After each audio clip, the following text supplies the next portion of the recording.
Hey guys, it's just me. I just thought I'll record a class because I'm still trying to learn how to do all the technologies. To start off with, if you don't know me, my name's Carney. I am a veteran and come from a long line of veterans in my family, and all I know is defence. When I joined the Navy at 19, I joined up originally as a linguist and then became a medic, which I'm so glad. I learnt in my 11 years of being a medic before I was medically discharged with PTSD and a long line of other issues, including bad hips, that there's a lot of trauma out there. And there's another phase after war that we don't talk about it, and I see it every single day with the guys who have gone to war, their wives, their children, just like my whole family. It's generation after generation. If I had superpowers, I would take everyone's pain away. But unfortunately, I'm just Carney and I don't have those magic powers. I got into yoga myself because I wanted to conceive my second child, because I was actually diagnosed as sterile. And if you know my personality, you don't tell me no. So I thought I would start doing acupuncture and yoga, and I got pregnant. I also realised I was a bit pissed off and a bit of an angry person with my PTSD, so I continued to do yoga, and it has helped me with my hip pain, and that's the only reason why I continue to do it, is so I could actually keep moving. And then after a while, as the journey of yoga is, I started to realise I'm not as angry, I'm not as mad. And when your children say, "Hey mum, can you go and do some yoga because you're nicer after yoga?" It sort of reminded me of my grandfather saying, "Hey Pop, have you had your happy pills today because you're a bit cranky?" And then one thing has led to another. So the style of yoga I do is no-fluff yoga, meaning we don't do spiritual stuff, we don't chant, we don't burn incense, we don't play music, it's not spiritual, it is simply stretching and breathing. If I know some science facts, I will inject that into the class, and it doesn't matter how you look. I'm still rocking that big ass pimple. I'm not even wearing my yoga clothes. I've just literally come from getting my eyelashes done, heard the news on the radio about Ben Roberts-Smith being arrested, and I'm fucking pissed off. So I decided, you know what, I'm gonna start recording, doing the class. I'll upload it, and if I know how to upload it, whoever watches it, whoever wants to do classes, we can do it. It's up to them. So everyone's yoga journey is different, or some people call it stretching and breathing because yoga is a dirty word. I don't care what you call it. It's movement. It's learning to breathe. And what it's actually teaching you is to listen to your body, because we numb ourselves. Too painful to be able to feel, and these kangaroos in our top paddocks just fucking go crazy. So we want to stop it. We want to numb it. And we do that through drugs, we do that through alcohol, we do that through sex, we do that through porn, we do that through gambling. Whatever addiction it might be, to get that temporary relief, we do it. And we're human. We're fucking human. It hurts to heal. It hurts to feel, but to heal, you've got to feel. And then sometimes we're that numb that we can't feel anything, and we literally are numb. So we're learning by doing stretching and breathing. Will help the musculoskeletal side of the body, which is the sore backs, the sore hips. But it's learning to understand what the fuck the nervous system is saying, and if it's happy. And that means we've got to listen to our bodies and get out of our head. So the way I name it is, you've got the ego and then you've got your body. What's the body wanting to do, not the ego? Because our ego is the one that tells us we need to go deeper. I need to hold this pose longer. I need to do this, I need to do that.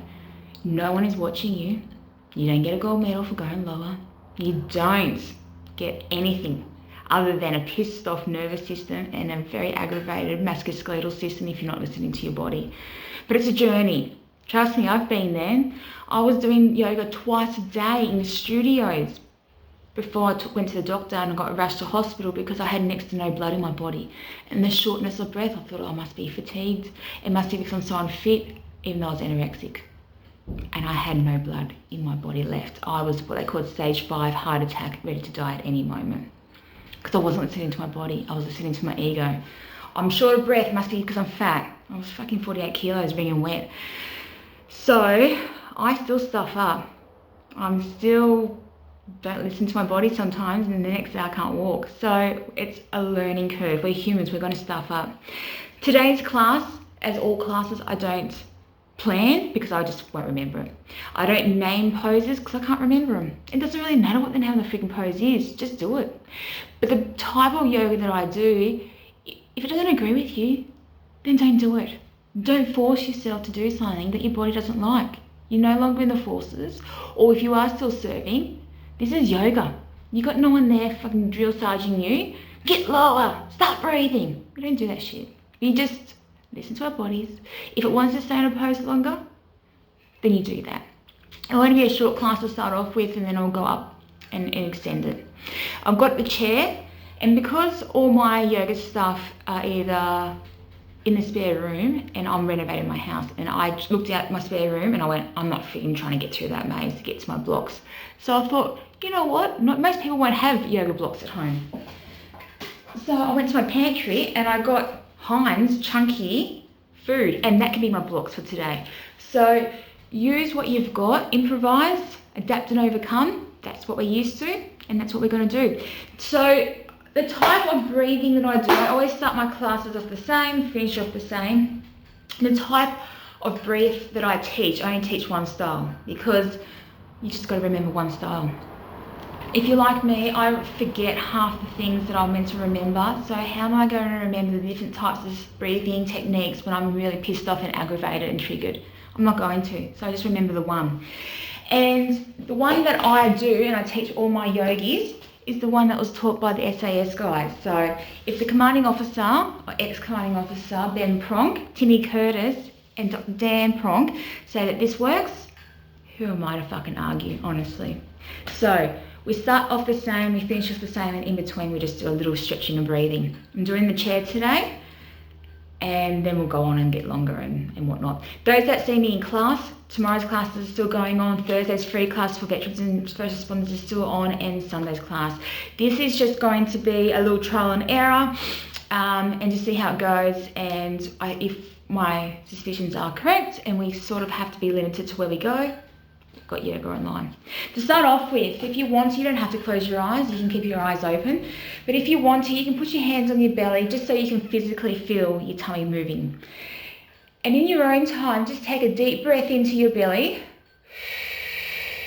fill that belly out with air, and when you feel like you can't fill it up with any more, you will be surprised that you can actually do a little top up. Drop those shoulders, and this is where the magic happens. Slowly exhale as slow as you can. In your own time, do that again.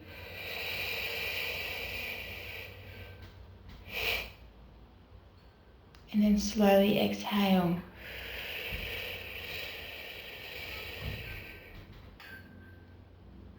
One more time. See if you can drop those shoulders and slowly exhale. You can continue to do that, or you can add some movement. Now, when I do my movements and my breathing, I don't care if you're breathing in, out, when your arm's going up or down, as long as you're breathing, okay? And side note, like I say to all my yogis, you can't control the environment around you, but you can control how you react to it. So I'm going to have kids yelling, I'm going to have my flagpole flapping in the breeze, you might have some hoons hooning down the road. When you are doing something, you can't control the environment around you. If you are doing something like meditation or something quiet, tell your body, that's just the car that went past, I'm safe, I'm okay. It might sound a bit funny, it might feel a bit funny saying I'm safe and I'm okay, but if you don't let the nervous system know what the fuck's going on, it's going to stay in survival mode and it's going to stay in fight and flight. So let the nervous system know that it's okay. It was just a kid going down on push bike or whatever. Listen to the body, maybe do a couple of breaths and then start again. Okay, so slowly in your own time, just raise your arms up. Wherever your arms go, that's fine. We're just going to add some movement. And then what we're going to try and do is keep breathing. You can marry it up with your breath if you like. If not, you can just breathe. But the idea is to slow down the movements. When you're on the yoga mat, you want to go fast. If you go slow, it aggravates your nervous system because you're used to doing things so fast to be productive. But the reason behind it is so that our brains are so busy that we don't have to listen and answer the questions and sort out what's going on in our head. So if we keep ourselves physically busy, then we're distracted. If you would like to include the breath with it, you can. If you like, inhale as you breathe in and raise those arms. Just be mindful of those shoulders. I always say shoulders because mine are always up near my ears. Drop those shoulders and then slowly exhale. Now, if you're going to exhale, see if you can marry it up with your arms. So when you've blown all that air out of your belly, your arms are slowly making their way down to the side of your arms, to your body. We rush. And as soon as we rush, our nervous system goes into fight and flight. When you put your hands together, you may want to look up and stretch that neck up to our hands, dropping those shoulders, and then slowly lower. Dropping that chin if you want to your chest, so you start to stretch that neck out. Like I always say to my yogis, the neck is the meat in between the sandwich being the shoulders and the jaw. We don't realise how tight your neck is or how sore it is until we start stretching. So as you go up, you can inhale, you can raise that chin to the sky, you can bend that back just a little bit if you would like, and then drop those shoulders again if they've made their way up, and slowly exhale as we lower our arms side by side.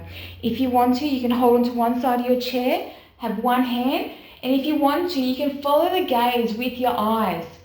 This is mindfulness, but we don't speak like that. So it's kind of like you concentrating on your hands. And when you're focused and you're concentrating on an object, you're in the here and the now. You're not thinking about anything else. You're not thinking about the news. You're not thinking about the shopping list and the chores that need to be done. You're here, right here, doing what you need to be doing. So you can go over past 2 o'clock if you want, if that's for you. If not, you maybe stay at 12 o'clock or even 10 o'clock, wherever your range of movement is. You listen to the body and it will tell you where to stop. Your ego will say, go a bit further. So if you want to, you can push that chest out, put your shoulders back and drop them. If you want a little bit more of a stronger practice, and have your arms straight and long and lengthen as you go over.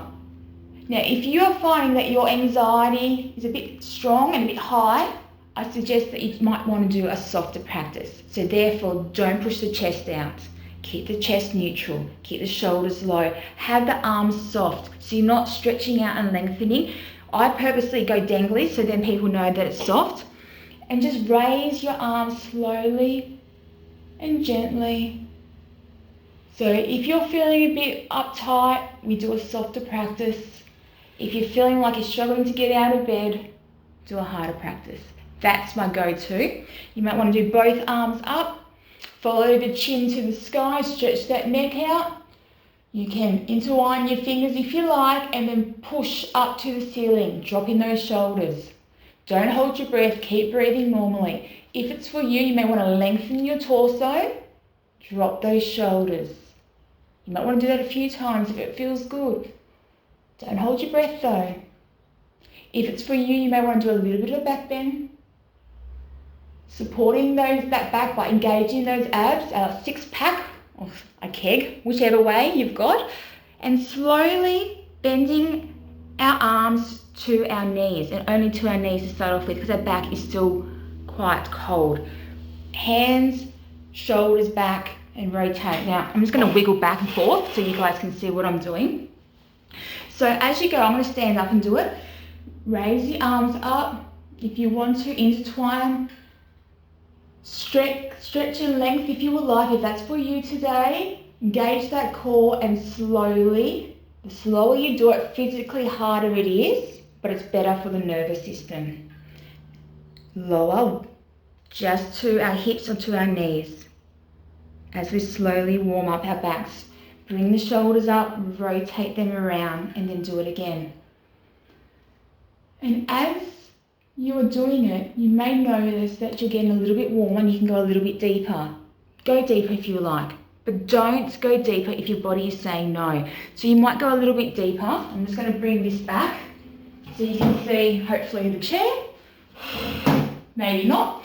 But with the chair, you can go down to the chair, and that can be your physically stopping you from going all the way down. Or if you want to, you can get your blocks or your Heinz chunky vegetables and use them as a way of stopping you. So as you are close to the chair, the closer you are, the more accessible it is. Engage your core, engage your bottom. I know I'm not having my Lorna Jane pants on, but I don't do Lorna Jane yoga, I just do Karni yoga. Engage that core, stretch up softly, chin to the sky, dropping those shoulders, keep breathing, don't hold that breath. If it's for you, you may want to do a little bit of a back bend. If not, don't do it.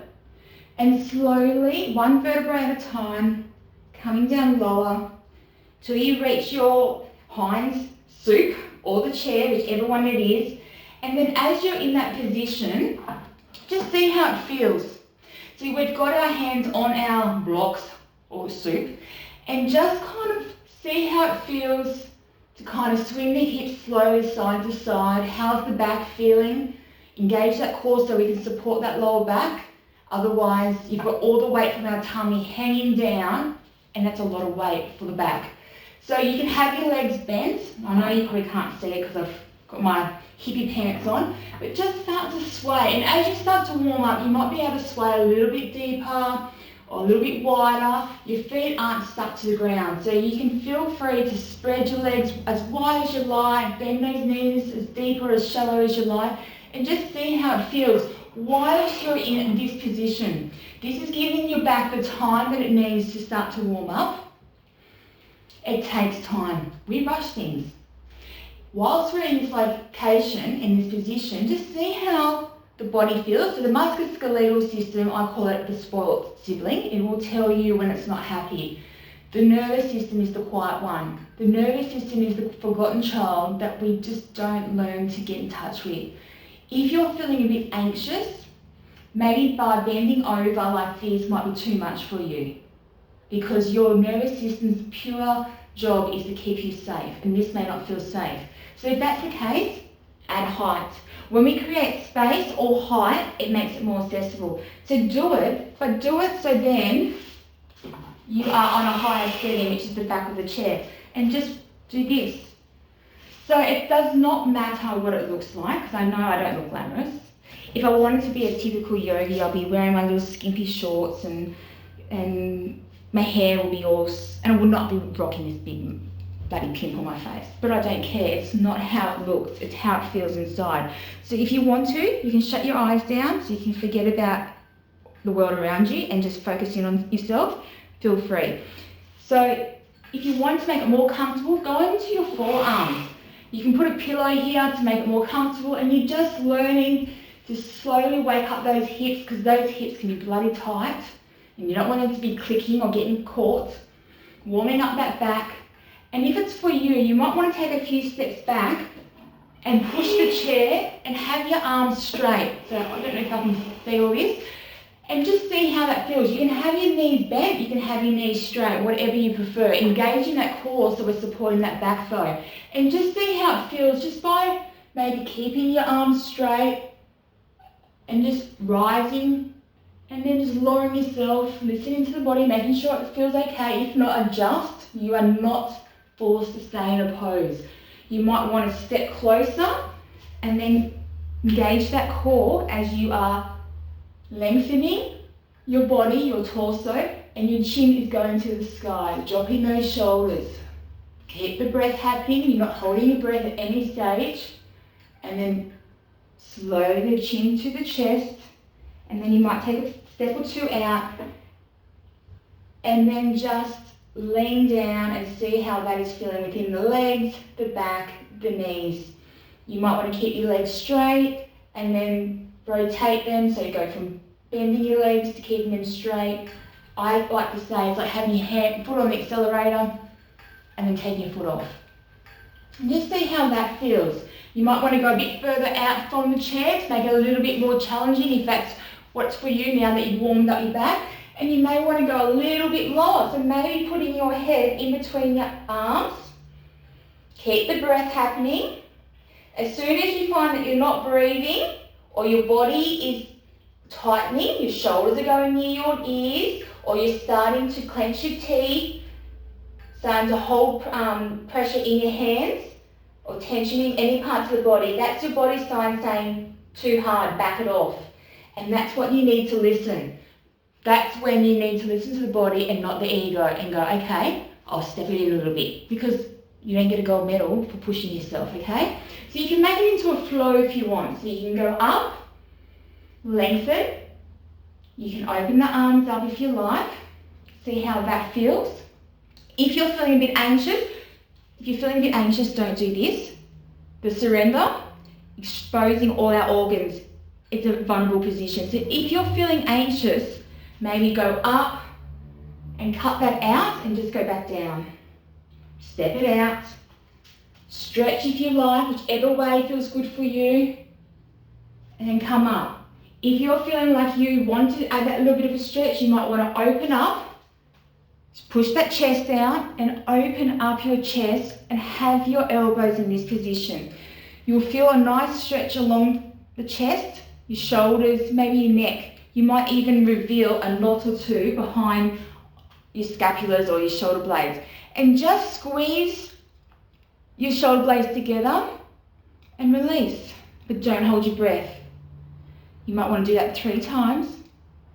These are for people who are not feeling anxious. If you are feeling a bit anxious, cut this part out and just continue with the flow. And then go back down to wherever you are. You might put your head in between your arms, stretch. You may want to go on your tippy toes and lengthen your legs and have your hands on the chair and lift up. So your chin is to the sky, you're still not holding your breath, you're continually breathing. Dropping those shoulders and then slowly exhaling. You come in and out of the pose whenever you like. There is no strict rules of the flow. You just do whatever feels good for you. And if you forget, who cares? Just do what you remember. It's all about slowing down and stretching. It doesn't matter how bad you look. Who cares? If you want to add something else to your flow, you might want to hold on to your chair. And I don't know if you can see, but I'm basically putting one foot in front of the other, because if I start playing around with it, I'll probably drop it. But having one foot down and then one behind.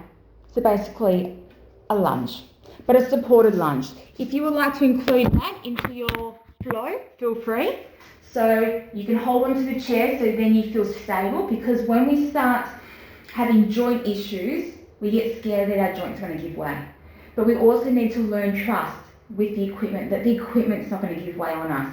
It takes time. So it takes time for us to trust our bodies again and trust the equipment. So don't go too hard, too fast. Don't go too deep. Listen to the nervous system and start shallow. It's all about positive experiences. So if you have a positive experience like going not too deep, awesome. But if you whip it out and go deep and then all of a sudden you get stuck or your knee gives way, that's not a positive experience. The nervous system's going to remember that and it's going to hold on to that. That's you listening to your ego. So peel it back, make it more narrow, make it easier, so you can have a successful pose and then the body will be happy. So you can hold onto the chair. You choose how far away and how deep you go, but it's all supported. So put your weight onto the chair and just feel into the stretch. If it's your hip flexors that you want to get into, if it's maybe a calf, you can play around with the depth. You may even want to straighten the front part of your leg and then lean down and feel that.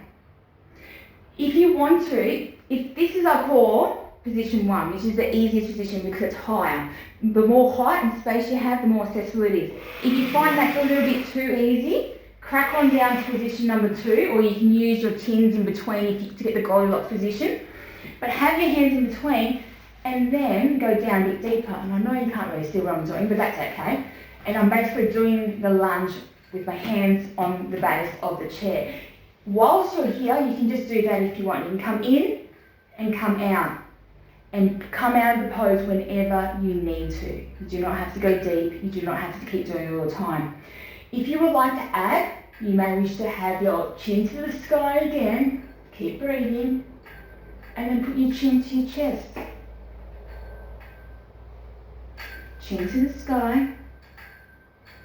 Keep breathing. Check in on those shoulders. Making sure those shoulders haven't crept up. Mine always creep up.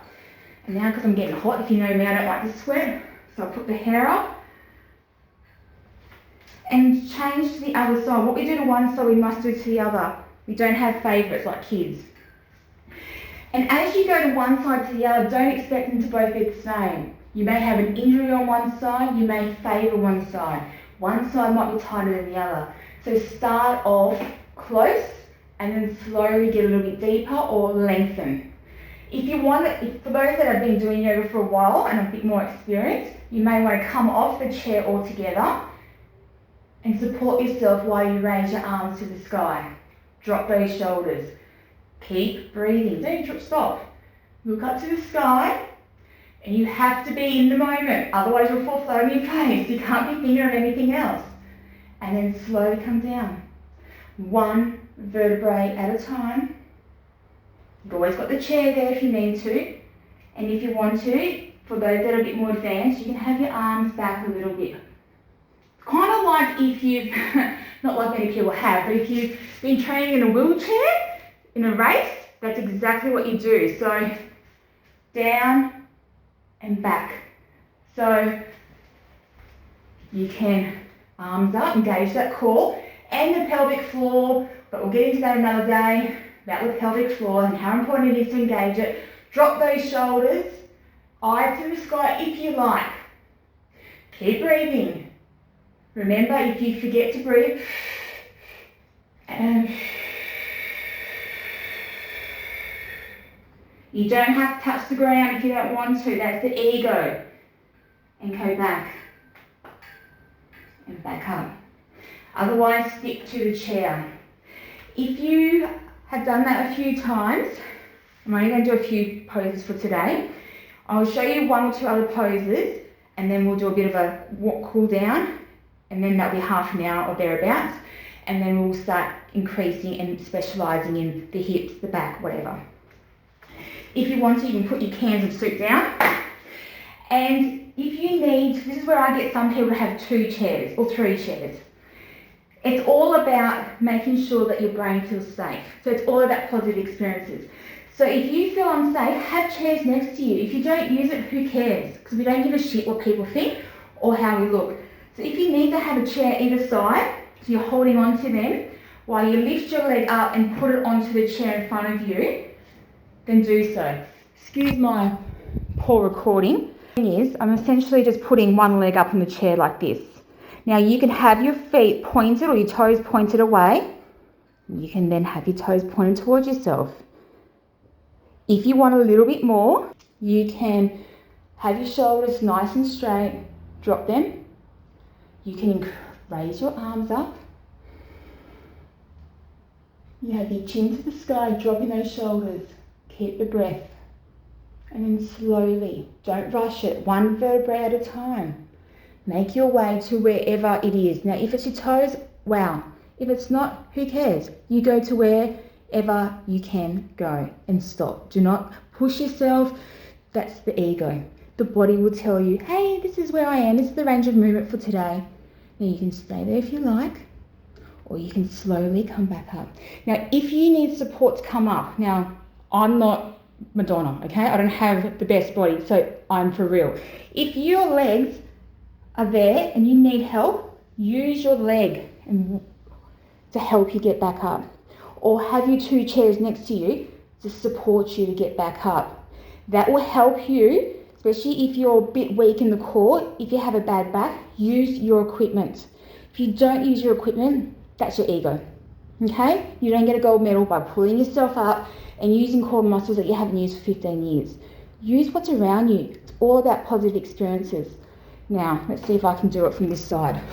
I need to employ my son as a cameraman, but he's got an attention span like his mother of a goldfish, so he'll start talking.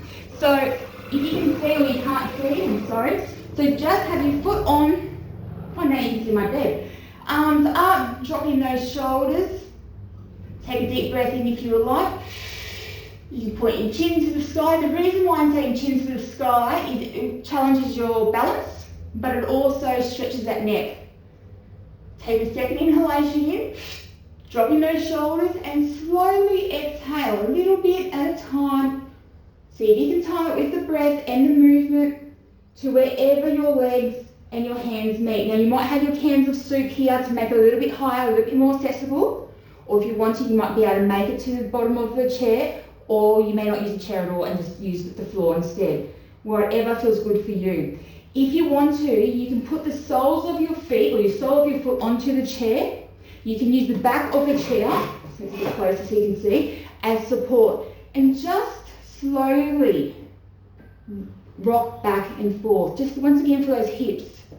Engaging that core, because we always want that back to be supported. If you know what your pelvic floor is, I suggest you engage that too, it's always good. And then you can expand it out once you get yourself confident. Trust the chair, it takes time. Trust the body, it takes time. And just listen to the body and slowly move back and forth, ever so slightly. Listening to the hips, listening to the back, and seeing how it feels. What we do to one side, we must do to the other. But if you like to do a few additional stuff whilst in this position, and you feel like you can, feel free. Your foot is at the moment on the chair like this. See how it feels to maybe roll your foot to one side and open up that hip. Now you may not open it up all the way, you don't have to. Don't flop your leg open to your hip, then has to go, oh shit. Slowly and controlling, find where the range of movement is, and then see how it feels to maybe bend forward onto the chair. Add height, space if you need to, or if you feel that you can, maybe lay down so you can take the weight off your arms. And if you need to, feel free to add a little bit of movement. This is part of comforting the nervous system, which I'll break down in future classes. But when we do a deep stretch like the hips, we need to let the nervous system know that it's okay and it's happy. The nervous system or the body, it can't think, it can only feel. So it doesn't know the difference between a war zone, a shopping centre, or a deep yoga pose. So how we comfort it is through rocking, breath, all this other stuff, and we'll go through it later on. You can also lengthen the leg out if you want. You can support and have the back of the chair, or if you want to, you can just lengthen. Have your foot straight if you wish, bent if you would like a softer practice. If you want a stronger practice, have those toes pointing towards yourself. Arms up nice and softly, shoulders are soft, and bending forward. Wherever you go, you go. If you touch your toes, awesome, doesn't matter. And if you want to, you can continue on. Bringing the arms back. They do not have to go all the way back. They can just go by your side. I'm just showing you different ranges of motions that you can do. And then slowly engaging that core, raising your torso, raising those arms. If you like to add the chin to the sky, you can. And then slowly lowering down. So you can do that and then change to the other side. I can't be bothered, so you can look at my makeup table and my bed behind me. Like I said, I really don't care, I'm not one to show off.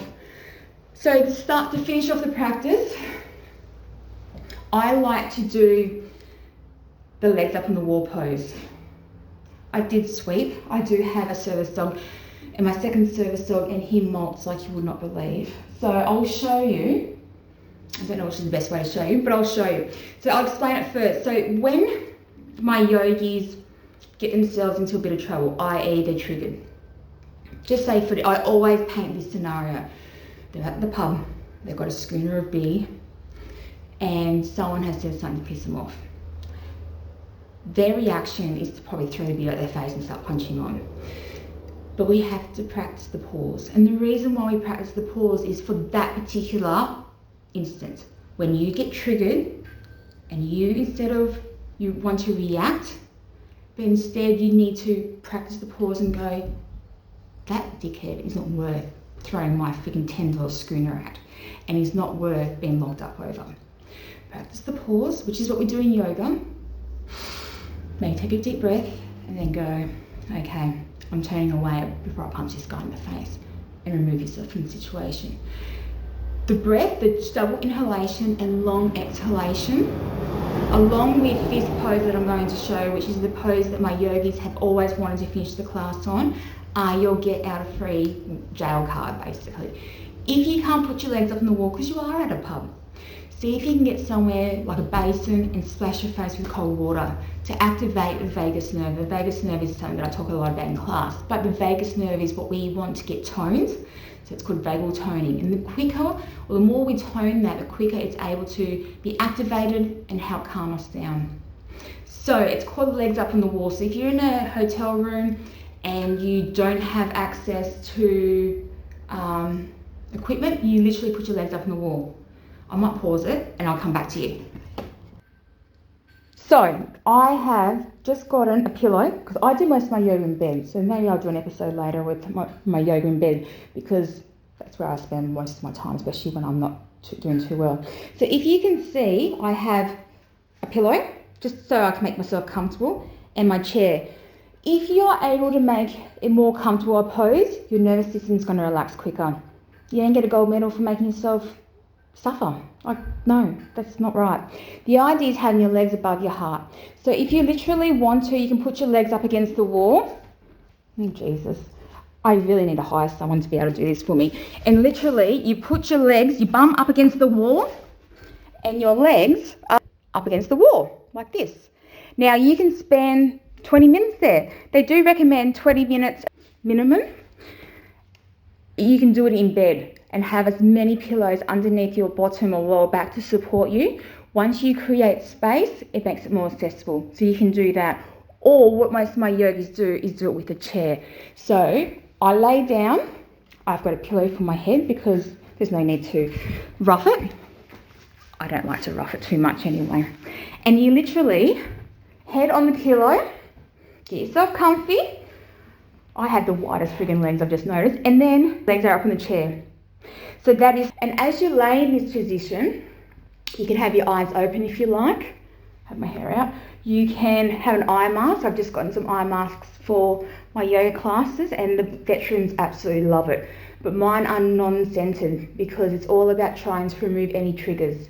Smells are huge when it comes to triggering you. So if you're in this position, you do not have to close your eyes if you don't want to. You can keep your eyes open.